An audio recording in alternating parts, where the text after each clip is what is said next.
mbokk yu baax yi safo di seetaan waxtu nekk chaîne bi di la message TV ñoo ngi amaat mbégte amaat contentement teewaat fii ci seen chaîne la message TV rawatina seen jotaayu càmbar yi ngeen di faral di ànd ak ñun saa su nekk ñu nuyu ñi ñuy seetaan ñëpp moo xam ñi nga xam ni dañuy faral di suivre la message ci biir réew mi wala ñi nga xam ni waxtu wu nekk dinañu faral di ko topp ci biti réew mu mel ni tey ñu dellu siwaat ci seen jotaayu càmbar waaye càmbaru tey bi nag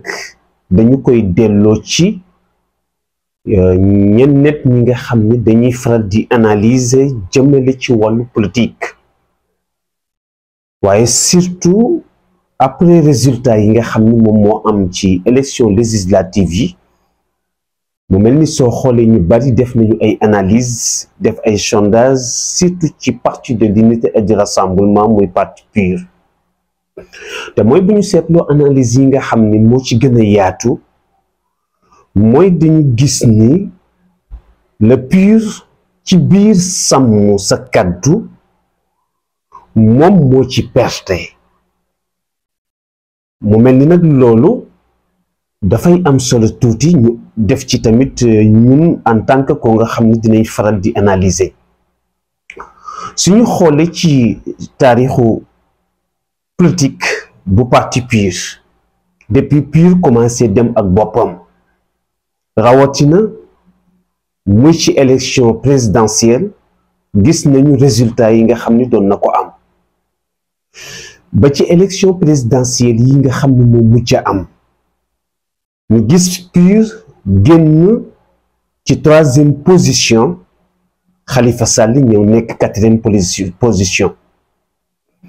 ñu dem élection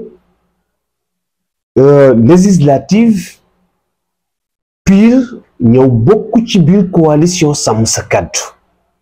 mais bokk gi mu bokk ci biir coalition sàmm sa kàddu ñu gis ni le parti PUR foofu noonu am na lu mat 11 députés ñu ñëwaat ba 2024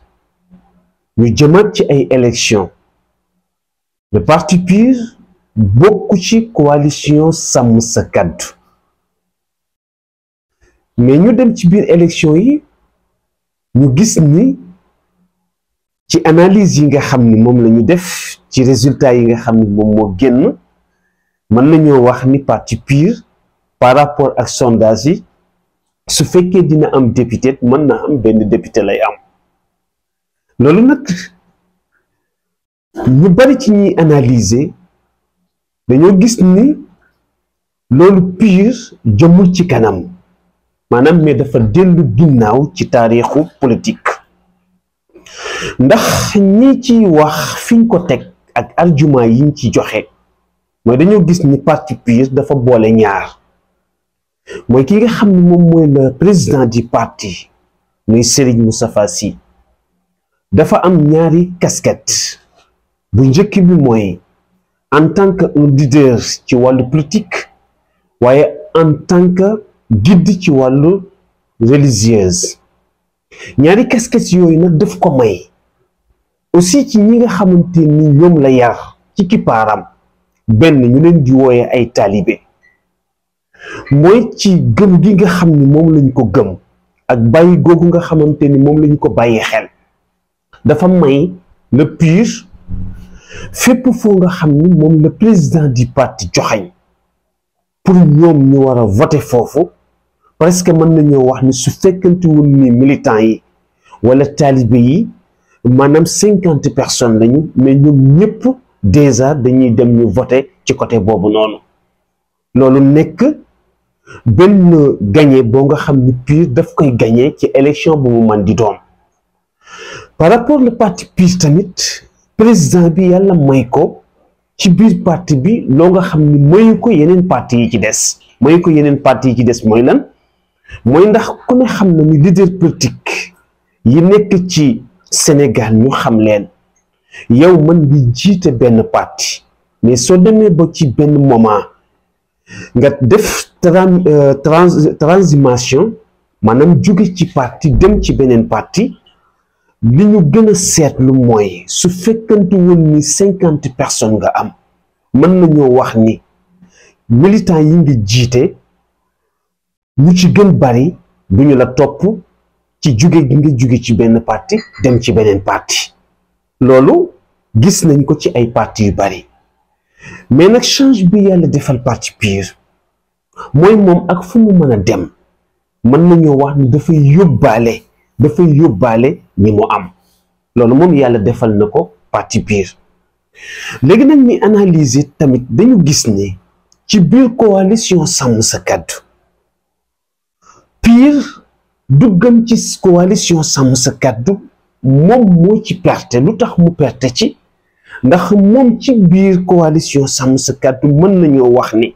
maanaam doole ji yépp moom moo ko yoroon ndax ñi mu nekkal ci biir soo xoolee ñi nekk ci seen ginnaaw ci bu ñu defee analyse nag ci wàllu politique da ngay gis ni ñu ci gën bari daanaka benn mbooloo bi mën nañoo wax ni amuñu ko mais tey soo jëlee PUR mën nañoo wax ni doole ji mu am par rapport ak sondage yi ñu def par rapport ak élection yi nga xamante ni moom la ñu passé mais dañuy gis ni parti la boo nga xamante ni am na mucc te am na avenir te aussi tamit dafa bari ñoo nga xam ne dañ ko topp léegi nag parti boo nga xam ni am na doole nga xam ni aussi ñi nga am ñu ci gën bari yóbbaale nga leen ci biir benn coalition te yow ñi nga fekk si mën nañoo wax ni su fekkante ni 10 personnes lañ mën nañoo wax ni 7 personnes yi wala 9 personnes yi peut-être ñi ci am benn majorité bi bariwul kon foofu ñi analyser mën nañ leen a nangul ni leen mën nañu am raison ci côté boobu noonu mais man nag moo wuute ak ñoom tuuti ci wàllu gisin bi ci wàllu politique xam nga il faut que ñu delluwaat ci ginnaaw tuuti bu ñu dellu ci ginnaaw tuuti il faut que Sénégal yi gëm te am benn xam-xam am tamit aussi benn yeewu ñu xam ni politique ku ko tudd di nga tudd ay élection te parti tamit pour mu avancer aussi il faut que muy bokk ci ay élection muy benn bi ci des tamit deuxième bi mooy bu ñu seetloo ñun ci suñu réew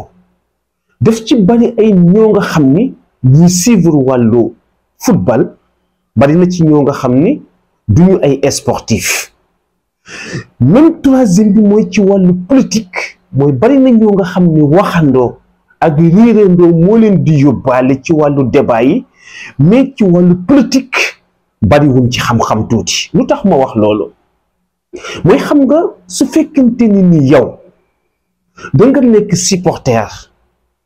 maanaam di deme gëm-gëm ci wàllu football bu boobaa lan ngay def mooy yow far da nga far te xam nga ci nga xam ni dafay demee far di demee aussi tamit farfarloo mais kooku noonu du nekk sportif mooy kan mooy ki nga xam ni dafay nangu di dem ci langu football bi gëm ni sport mën nga gañe tey mais suba tamit aussi mën la gañe moo tax kooku amul benn victoire bu mën a ñëw ci moom ba tax mu ndamu ci amul tamit aussi benn défaite bu fekkee mën nañ ko tudde noonu ba tax aussi tamit mu déranger ko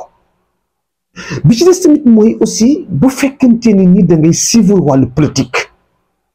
te aussi tamit sa xam-xam màcc ci wàllu politique ku ne xam ne ni politique dafa baaxoo dem élection parti dafa baaxoo dem élection mais aussi président du parti wala leader politique bi dafa baaxoo aussi tamit di natt boppam ci biir politique bu man di doon kon pour man demi PUR ci élection yi bokk ci coalition bu mu man di doon loolu devoiram la pour moom mu def ko mais devoir parti PUR mooy lan élection législative jublu si na mais mu dem ci coalition bi mu jàpp ni war na dem foofu def essentiel def li ko war mais loolu moo ci am solo moo tax déjà ñu gagné ko kooku man pour man du problème aussi en même temps pour PUR jëloon raw gàddu gi wala coalition bi mu bokkoon jël raw gàddu gi pour man loolu tamit aussi du problème xam nga problème bi fan la wala aussi li war a am li war a am mooy lan bi élection législative jotee mais le parti PUR dem na participer ci biir élection yi xool coalition bi nga xam ne jàpp na ni war na faa mën a dem mais mu dem foofu mais et puis c'est tout moo tax yeneen détails yi ci am dina am ay député ak du am ay député mais pour man loolu noonu c'est pas important parce que xam nga lan moo tax li am solo mooy parti bu mu mën a doon ginnaaw bi nga demee ci ay jongante moo xam dañ la gagné moo xam da nga gagné mais après élection yi ban jànget moom ngay def ban analyse moom ngay def ban taxawaay aussi tamit moom ngay def ma am nag loo nga xam ni tuuti bëgg naa ko démentir mooy bu ñu seetloo tuuti ci par rapport ak résultat yi nga xamante ni moom moo am ñenn ñi dañu bëgg a wax ni waaye wala ñenn ñi sax mën nañu wax ni ñoo ngi commencé di ci occasionné wu di wax ni sénégalais yi wala askan bi gis nañu ni politique bi fi amoon politique boobu noonu la ñu bëgg mu jeex ci suñu réew ndax ku ne xam na ni politique boobu dafa nekkoon benn politique boo nga xamante ni baaxul woon kooku nag man je suis contre ndax lu tax je suis contre mooy amul benn parti politique boo nga xam ni mën nañoo wax ni ci sa taarixu politique tey bu fekkanti woon ni dañ lay jox ay points mën nañoo wax ni réussir nga 100% mais parti bi dem ci ay élections ñu gagné la mais wanewul ni aussi sa programme dafa baaxul